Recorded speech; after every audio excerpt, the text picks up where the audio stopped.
All right, hey there. So have a different project. This is something not screen printing, but kind of goes along with the printing theme, using a heat press that I use for screen printing quite a bit. Anyway, this is plaques. They're just simple, cheap plaques that I am printing for my basketball team.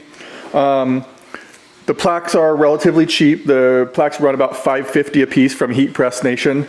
Sublimation paper is very cheap. It's like 33 cents a sheet, something like that. And I usually do 2 plaques from 1 sheet. And the printer that I use, I highly recommend it. I got it off of Amazon. It's a Epson ET2800. It works great, and the thing I like about it is that you can put your own ink in it so that you can really easily substitute sublimation ink into it. The printer was, I think, $180. The heat press, about $175, $180. So relatively cheap setup to get going to do something like this. And I think that if you do a good job of these and center them, I think you could actually charge a pretty good, get a good profit out of each of these. So anyway, I'm just going to show you. This is really simple. Printed this out on my printer with sublimation ink. You can't use regular ink. It has to be sublimation ink. You print it on the reverse. So you print it reversed.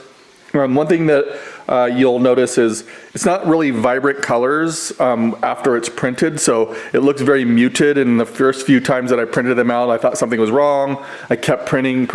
I just could not figure out what was going on. But this is actually what it should look like this. So it's very muted colors.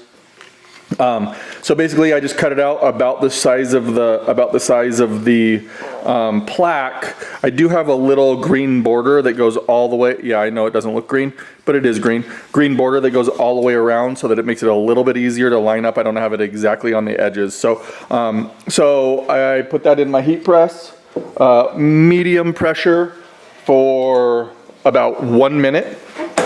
The sublimation paper says to do it between 45 seconds and a minute and 15 seconds. So I kind of just split the difference and go 60 seconds. They come out looking great. When you're done printing them, they're a little bit hot. So I let them cool down a little bit before I peel it off. And another thing that I've noticed is when you're peeling them off, even though that tape is not super sticky, these plaques are, like I said, they're fairly cheap. So when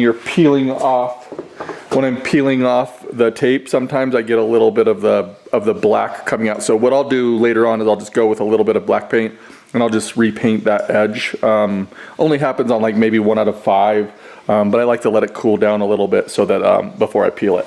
So 1 minute in the heat press. I think I said this already, but just to be sure, it's kind of on like a medium pressure. So it takes a little bit to pop this thing up. Not too high pressure, not too low pressure. And then they come out looking great. I know I just said not to do this, but I'm going to peel this one even though it's hot.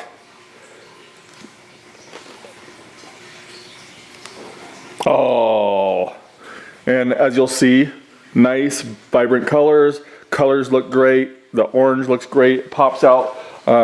Again, I'm gonna have to go back and paint over this, but kind of a neat little project, something really simple, something that's not very expensive, especially if you already have a heat press and a printer that you can change the ink in, and nice little simple something that makes some pretty cool plaques.